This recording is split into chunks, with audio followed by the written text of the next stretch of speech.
Hi everyone, I'm Laura, adoptee, adoption researcher and psychotherapist.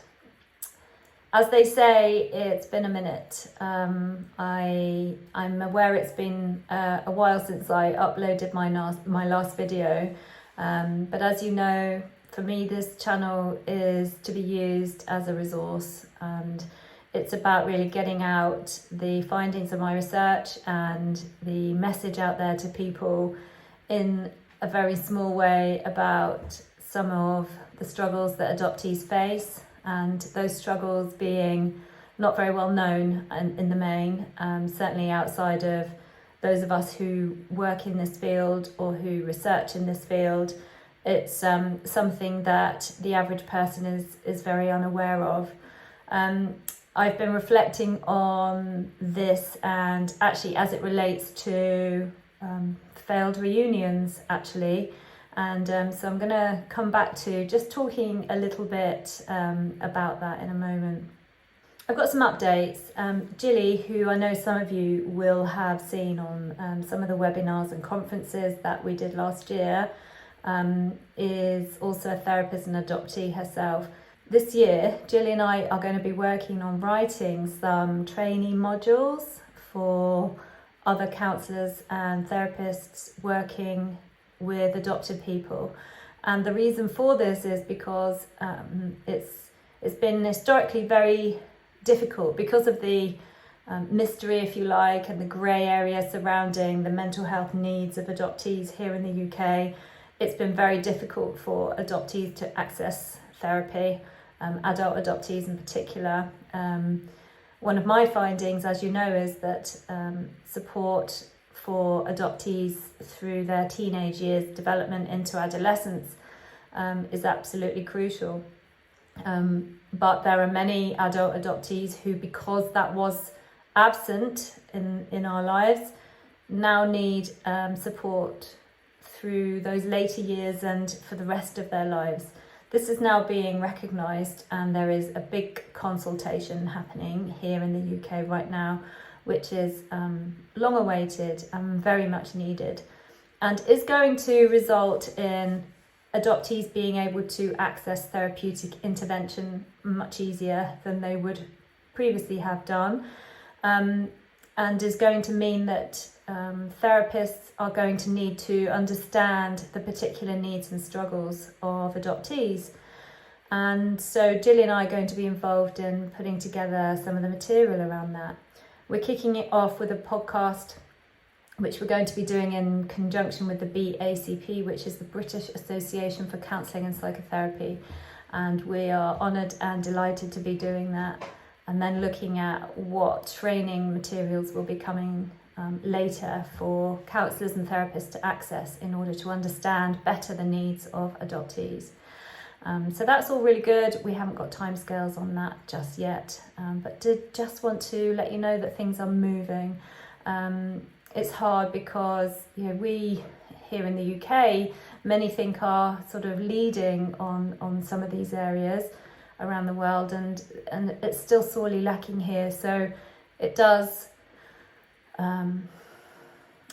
raise concerns for me around adoptees around the rest of the world, and I guess that's partly why I'm hearing from so many of you all the time who connect with the content and who maybe for the first time in your lives are feeling understood and are feeling seen.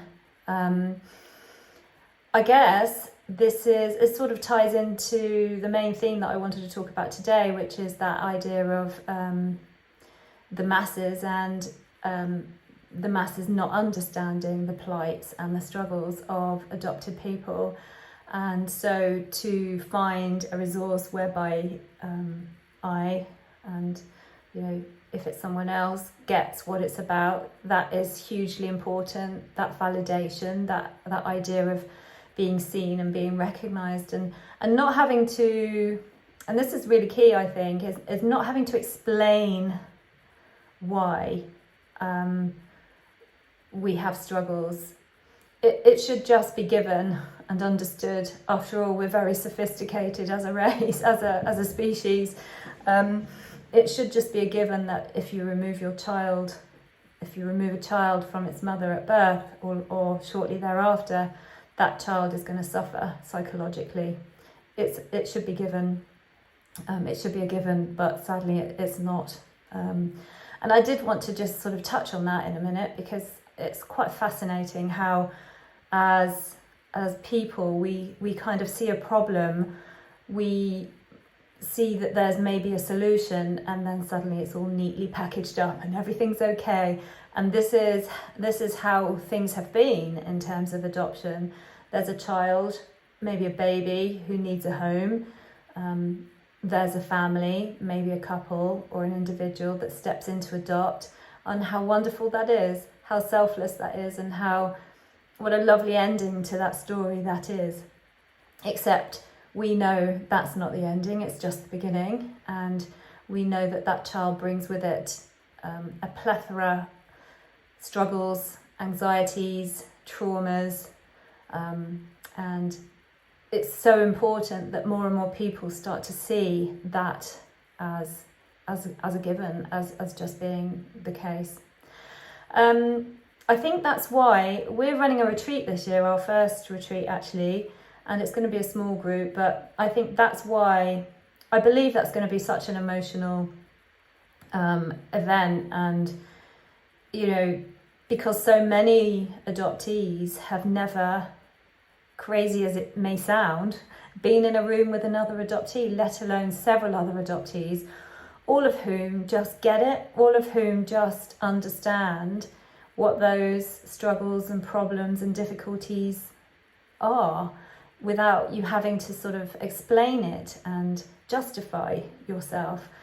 So I think that's why a lot of family relationships break down, is because there hasn't been the education, there hasn't been the understanding from the part of the adopting families and those connected to the adopting families about how much of a trauma this actually is. How awful that the adoptee should then have to explain why they have anxiety or low mood or addiction issues in their lives. How sad that is to then have to contend with trying to explain themselves or justify themselves. And so yes, it's going to be really special, I think, to just be in that room. After all humans want is to be seen and heard and to feel like they belong. Hence, a lot of the attachment issues that we adoptees have in the first place. On that point, I'm getting a lot of emails about attachment issues from people and how to work through those later in life. So that's something I'm going to address. And I think I'll do that in another video. There are ways to work with that, but just very quickly, I think there's one book that I recommend that I work with people, and it's called Recovery of the Inner Child by Lucia Capaccione, I think she's called. It's a pink book.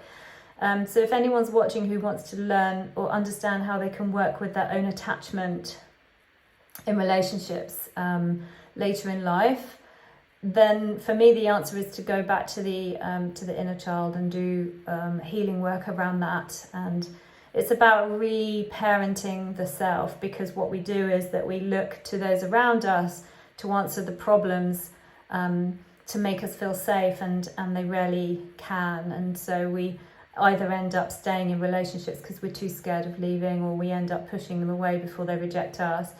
But also I think that we do it because the adoptee is very adept at surviving on their own. And so I think it's really crucial to point that out, actually, and to say that right from a very, very early age in the life of an adult adoptee, they have survived to all intents and purposes. And I'm not talking about food and drink, I'm talking about psychologically. Their survival has been through them being on their own, and so what the people around represent is a threat, if you like, right? So I think that this plays out an awful lot, but I will do another video on relationships. I know it's been asked for quite a lot. So going back to the understanding or the misunderstanding of people around adoptees, and the mass psychology, if you like, around what people think or what people don't think, the way they don't want to go into what the potential issues might be for a person who is separated from their biological family. I feel like this feeds into many failed reunions, because the adoptee knows how, they can't necessarily put language on it, but they know that they've had certain fears, struggles, and issues to deal with in their life. And there's so much that is connected to the biological and also the adopted. It's a very loaded relationship with the parents. But the biological mother in particular, both, but the mother in particular, it's very loaded. But the adoptee will go to that relationship with their own thoughts, their own feelings, and their own story about themselves and about their lives and their experiences. And the biological parent goes to that meeting with their own set of experiences. Now, we can't know what those are, but our own inner worlds very often clash. And if, as adoptees, we are looking for understanding and for validation from the biological parent, from the biological parent, then quite often adoptees come away feeling really disappointed about how that played out, and can represent another rejection and another trauma, if you like, the reliving of the trauma. So it's something that I think reunion is something that adoptees have to be reasonably thick-skinned to go into that situation. After all, I mean, we have overcome probably what would be considered the greatest rejection of them all. So once that's happened, going back to that situation later on and meeting the same person is so loaded and so much expectation within that. And I guess in some ways, probably more expectation than could ever be lived up to by a normal mere mortal, and one who also has their own probably very intense and unique set of emotions about the whole thing as well. So it's no surprise to me that they fail. If the people that we are brought up with, who have adopted us and in many cases loved us, in many cases not, but in many cases loved us, can't see our pain and can't understand why we're suffering, then the biological mother, who's got a whole different set of emotions and feelings towards the adoptee, isn't going to see it really, unless they're particularly astute and switched on and sensitive to people and how they operate. So yeah, it's no surprise to me, but it's got to be something that many adoptees do, because you can try to avoid it and it doesn't always go away, the need to search. And so for me, I think the only way to handle it is to say, try your very best to prepare yourself for a negative outcome, potentially. After all, you've had a negative outcome already, so it couldn't really be much worse than that. But that itch, I feel like in most cases, is one that needs to be scratched. Some people manage to bury it, or some people manage not to even think about it. And I think I have my own views on what's going on with that. But I think mostly it's very, very normal and natural to want to know where you come from, physically, who you can identify with. And that's really important for a lot of people. Who do I look like? What are my mannerisms like? There's all those kinds of questions. And this is not even touching on health issues, which can be answered and more informed by knowing where you come from. So yeah, it's we just need to make people more aware of these things, and that's a role that I'm trying to play. Many of you are asking about therapy, and my own client list is closed at the moment, but what I am going to do is I'm going to put a list of adoption competent, as we call them, therapists. They are based here in the UK, in the description box below. And I think, you know, if the geography can be worked around, then they're able to work via Zoom. So it's just about finding a correct or a mutually agreeable time of the day many times. So I'm going to put the list below. I don't know. I can't speak for anybody on that list. I can't speak for their availability, but at the time of recording this, certainly they're all active and working and taking on new clients. And many of them are actually adoptees themselves. And I think certainly something I would have benefited from growing up would have been to speak with somebody who was adopted, because there was no adoption informed therapy at all. And as I said earlier in the recording, it's only just really starting to be much more widely available now. So I'll put that down there. Thank you as always for the positive feedback and how you're connecting with it. And interestingly, many partners of adoptees coming through this, helping, saying that my content is helping them to understand their partner. And I think the other thing to say is many of us don't necessarily understand our responses ourselves at the time that it's happening, because a lot of the trauma is pre-verbal, and so what that trauma does is it sets up coping strategies very, very early on in the life of the individual, and so you're not even conscious of what you're doing necessarily. I think being able to explain it and understand it for yourself later in life is hugely helpful.